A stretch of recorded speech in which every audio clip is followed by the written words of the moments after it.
This Ms. conference will Luker. now be recorded. Thank you, Barbara. We are being recorded. We will call the meeting to order. It says 5:34 p.m. on my computer screen. This is the regular May 26th, 2020 meeting of the Heritage Preservation Commission. The meeting is being held virtually via a GoToMeeting format.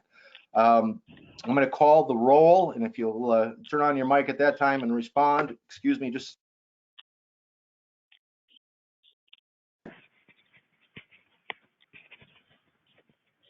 pardon me. Chairman Potts. Here. Member Bruflat. Here. Member Metzen. I don't see Joe joining us. Member Douglas. And I will say I don't see Judy joining us. Member Litinsky. I'm here.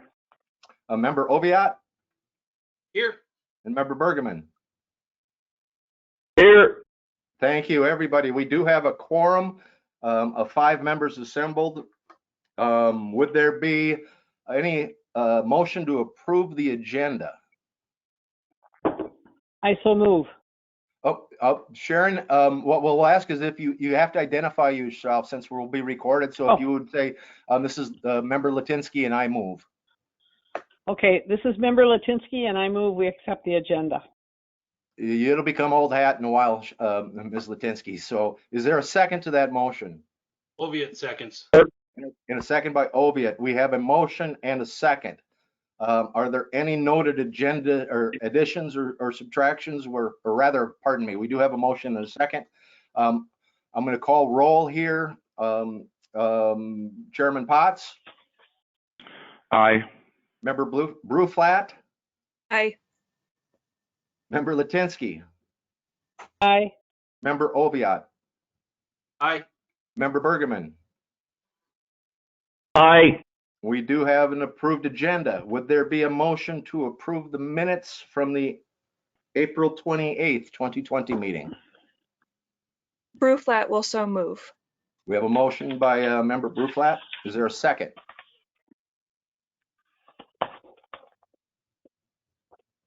Oviatt seconds. And we have a second by Member Oviatt. Can I make a suggestion about an editing? Certainly. Okay, on the second page, the second line of the second page in the PDF file, it says commissions have authorized the repainting of the existing sin as it has become weathered and faded. and so it needs a G. Thank you. Thank you, Mr. Potts. It just couldn't let it go. Sorry. I'm going to ask: is that correction? Well, would someone move it? Member Bruflat, would you move that with the noted correction? Yes, I will move with the correction. Member Oviatt, would you approve your second? Okay. Are there any other? I just have to notice and be grateful that it didn't say original sin. Right.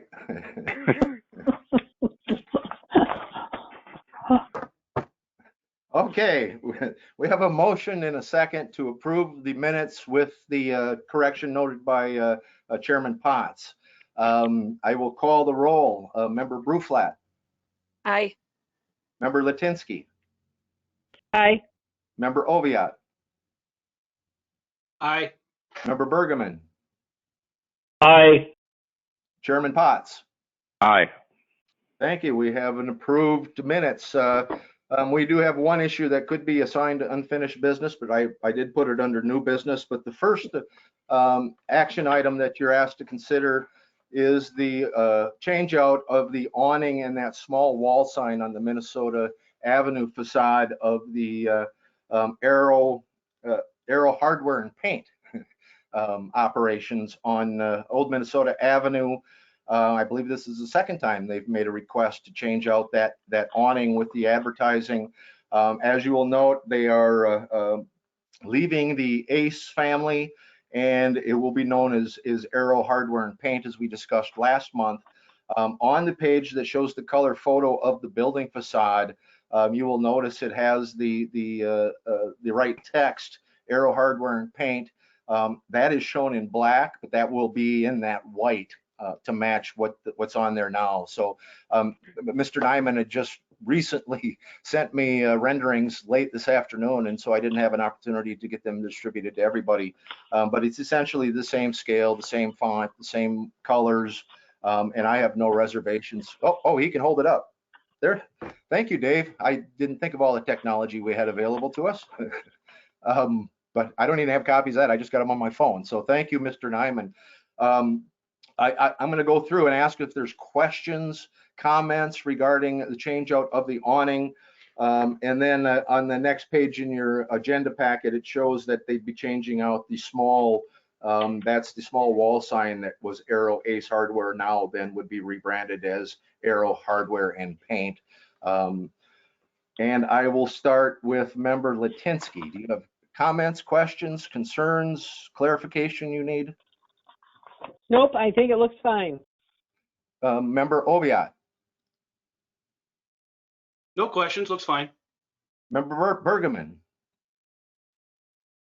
No questions, it's fine.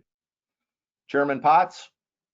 Looks good to me. I was down there, I think about after the last meeting or something, or when I got the packet. And I was sort of hoping that Dave would tell us that he's going to do some repainting of that woodwork that's out in front of the store too. It's kind of chipped and peeled and messy, or down, especially down where it meets the stone. That's just a maintenance question, but I think the signs are fine. I don't have any trouble with the signs. Okay. And I think, did I start with you that time, Member Bruflat? Not this time, no. Okay. Do you have an opportunity to comment? I think it looks really nice. I like the update. I think it's fine. Okay. With no apparent concerns, would anyone make a motion to approve the change out of the awning and that small wall sign on the Minnesota Avenue facade as proposed by the applicant? I'd like to make the motion. Potts? We have a motion by Chairman Potts. Is there a second? Oviatt seconds. And a second by Oviatt. Now I will go through and ask if there's any comments on the motion. And I will start this time with Member Oviatt. Aye. Well, this is just for comments. So we have a motion and a second. So discussion. No discussion? No discussion. Member Bergman. No discussion. Chairman Potts. Nope, no discussion. Member Bruflat. No discussion. Member Litinsky. No discussion. Okay, we have a motion and a second. Now I will call a roll call vote, and I will start with Member Bergman. Aye. Chairman Potts. Aye. Member Bruflat. Aye. Member Litinsky. Aye. Member Oviatt. Aye. Okay, we have approval of the awning and of that small wall sign. At this point, I'm going to apologize to Mr. Nyman. I should have made an effort, really, to make sure that he was able to join us at the last meeting and he could advocate on his own behalf regarding that wall sign on the north wall. I think I included my rendering of what I considered to be your discussion as to trying to make it symmetrical, and I discussed the matter the next morning or shortly thereafter with Mr. Nyman, and when he explained the reason for the asymmetry, it made a lot of sense to me. I will say that the discussion on whether or not to include the logos of the merchandisers, I did add, and I was reminded that logos from the major vendors are basically considered to be approved by default.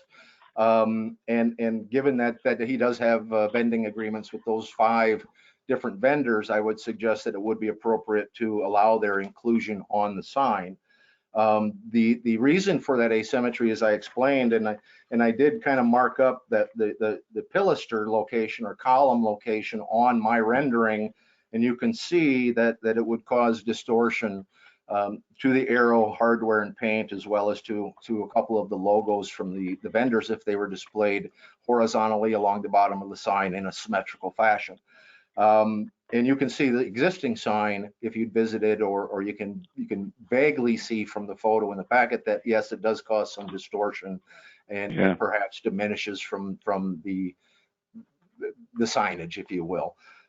So at this point, well, I guess he's turned the meeting over to me. I will ask Mr. Nyman to comment and to advocate on his behalf or make further explanation to the board. So Mr. Nyman, if you'd care to comment. Okay, well, it was just really working around that column is what caused us to do it, you know, the way we did it. Otherwise, yeah, the letters are distorted, and for the painter even, it's a much more difficult job for him to paint that, having to work around that column and try to get the letters to look decent as cars are driving by. If the column wasn't there, I certainly understand, you know, the other design that the committee recommended. But I'm trying to work around that column. Well, I will take the liberties now of opening it up to individual members to see if they have questions for Mr. Nyman or myself, if they had comment, if they had strong feelings either way. And I believe I started this time again with Chairman Potts. Well, yeah, I understand what Mr. Nyman's situation is down there. I've been down to see the sign, and I understand the problem with trying to cross that column with the big arrow A. And so, you know, I think I'm okay with the stacked small signs on the left. They do get pulled away from visibility on the main street, but not horribly so. And I'm less concerned about the symmetry and the bottom arrangement than I am of fracturing that arrow and fracturing the steel sign. So, you know, I'd be okay with the original proposal myself. I don't know how other people feel, but I'd be willing to support the original proposal. Thank you, Chairman Potts. Member Bruflat, any comments?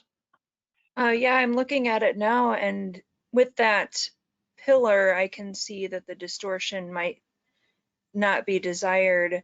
And just to clarify then, in the design, the original new design, there wouldn't be any logo on that column, correct? Mr. Nyman, you want to comment on that?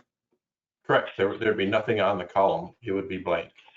Yeah, then to me, then it almost looks like it'll be two separate signs in a way. You'll have the store sign and then the vendors. So I have no problem with that. I would be willing to approve it as in the original form. Okay, thank you, Member Bruflat. Member Latinsky, you weren't at last month's meeting, but do you have comment? No, I think everything I've looked at looks fine. Thank you. Member Oviatt. Yeah, I guess I'm going to raise concern about the logos again. I don't think it's in keeping with the existing history and heritage of downtown. I've compared it against other photos of other signs, and this being the only one that's really left that's operable. None of them have ever had that kind of all those logos on there. And when I read the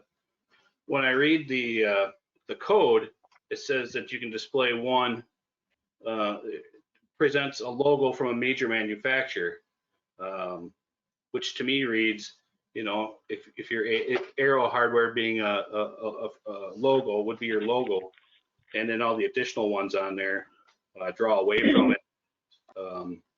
Not in keeping with the context of downtown. So that's my concern. Thank you, Member Oviatt. It's not my intent to debate at all, but at the beginning of the city code and the very first chapter, it's not even in the zoning or heritage preservation. It's in a chapter then that would apply to all of the code. It would say gender and number. As used in this code, words of the male gender shall include the female and neutral, and singular shall include the plural, and the plural the singular. So that my interpretation of that would be that it would allow multiple logos as long as they were of that national vendor.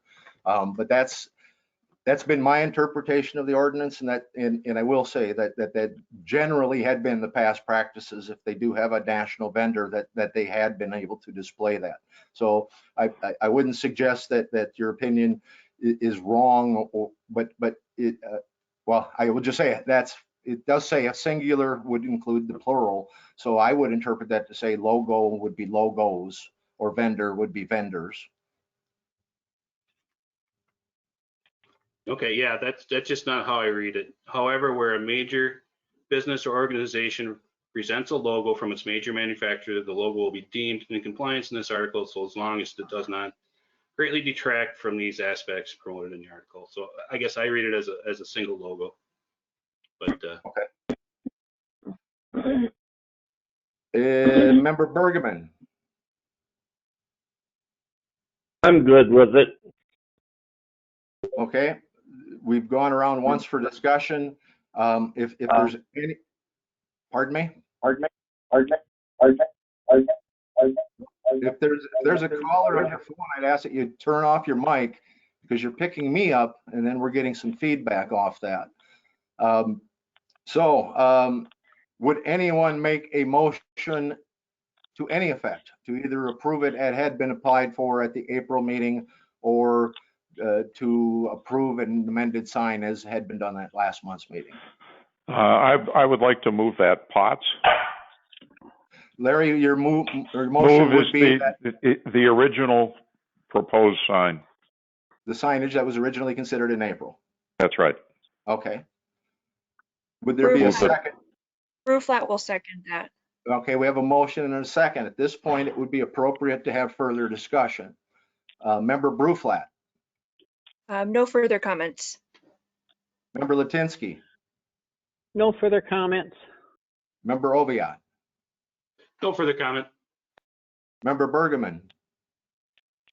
No further comments. Chairman Potts. I'm good. No further comments. Okay, so we have a motion and a second. I will call roll call, and I forgot where I left off. So I will start with Member Latinsky. I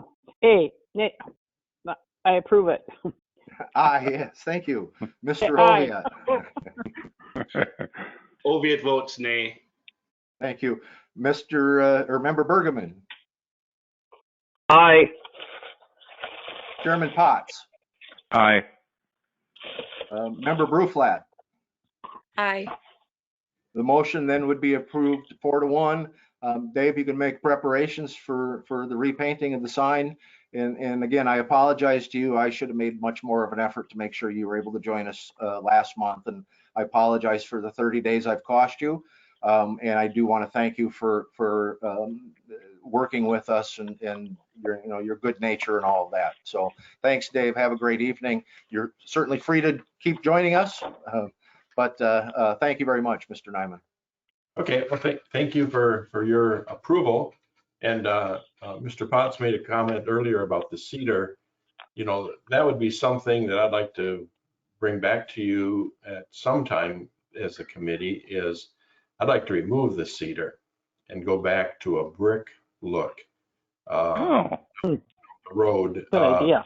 Trying to figure out how much all that's going to cost, and that.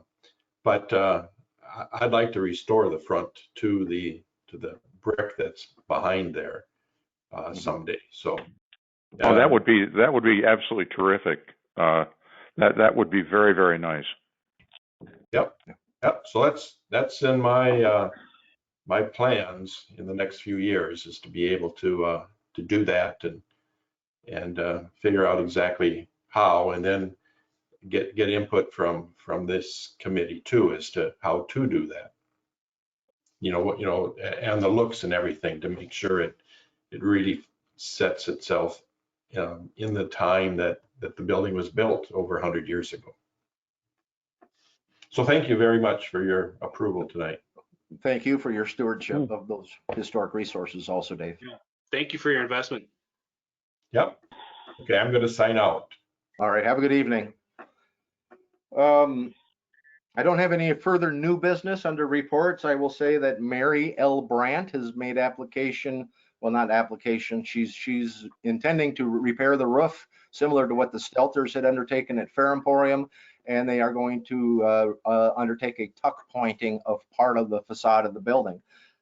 As long as they match the existing mortar, I am able to authorize the roof repair and the tuck pointing as a repair without HPC review.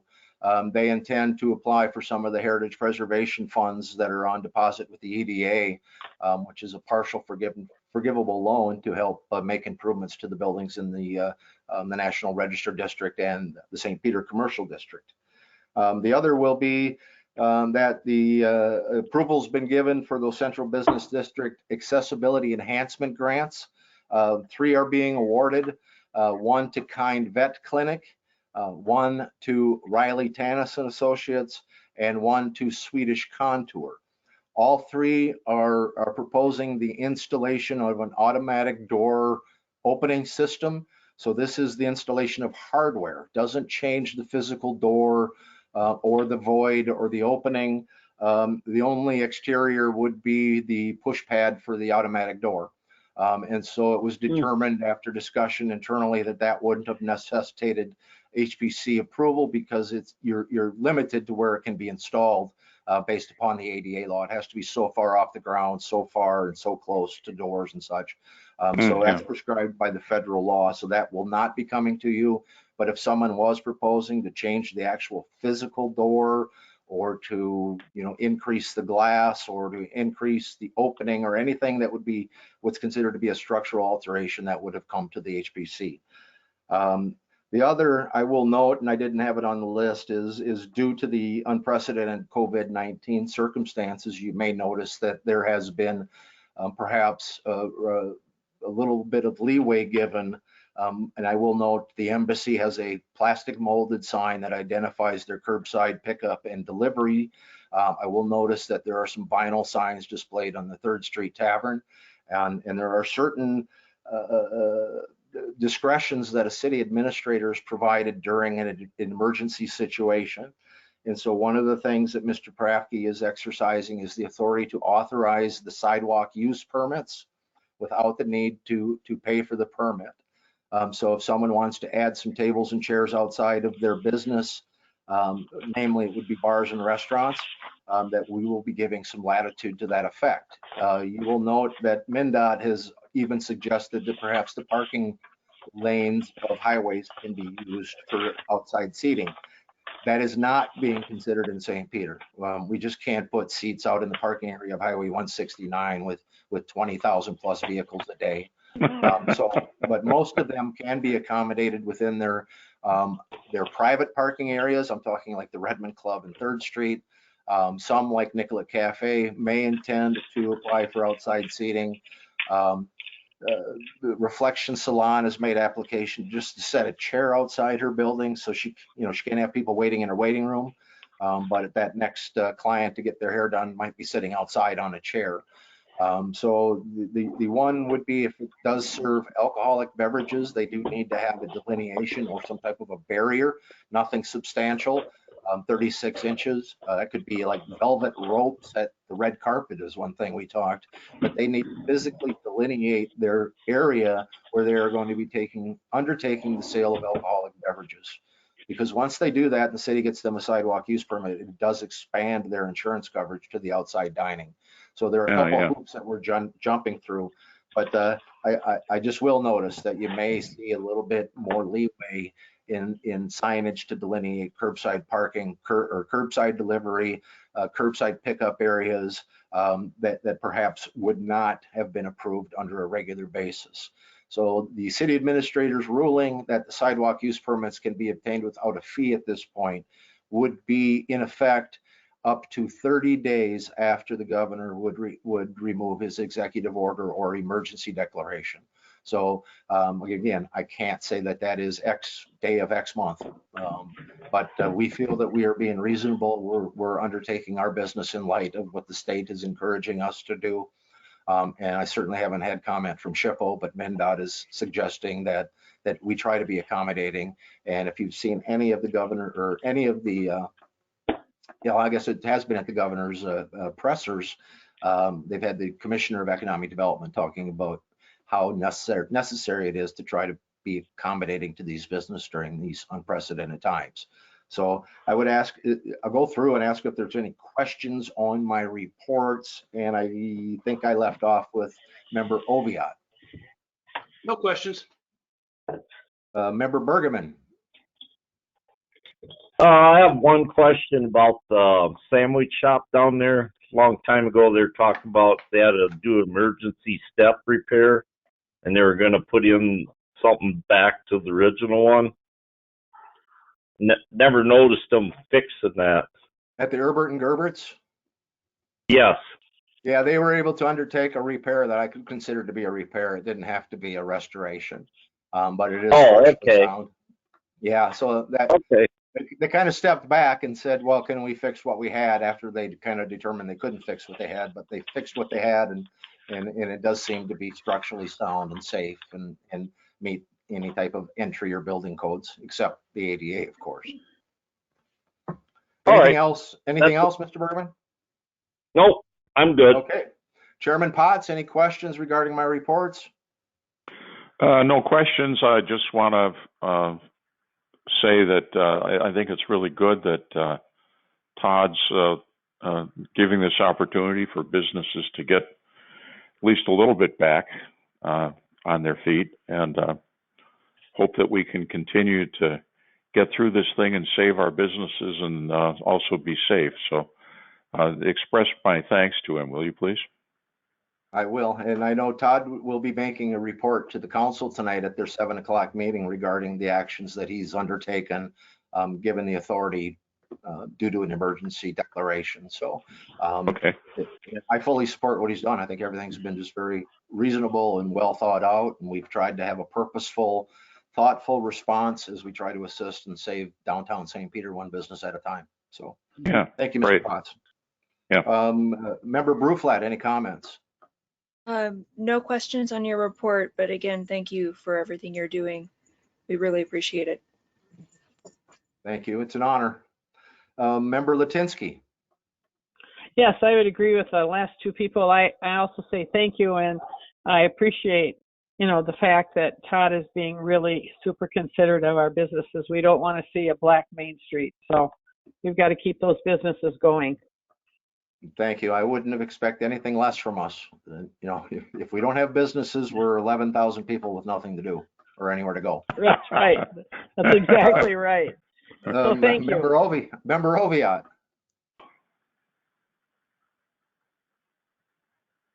I've got nothing to add. Thank you. Okay, thank you. Member Bergman. Nothing more to add. Okay, I believe that's where I've left off. I don't have any further business for the good of the cause. Would anyone be willing to make a motion to adjourn? Bruflat will move to adjourn. We have a motion by Bruflat. Is there a second? Bergman seconds. And we have a second by Member Bergman. No discussion regarding a member to adjourn. I will call the roll really quickly. Member Bruflat. Aye. Member Latinsky. Hey. Member Oviatt. Aye. Member Bergman. Aye. Member Potts. Aye. Thank you, ladies and gentlemen. We are adjourned for the evening. Say, And- can I just ask one more thing after adjournment? Let me stop the recording. Oh, okay.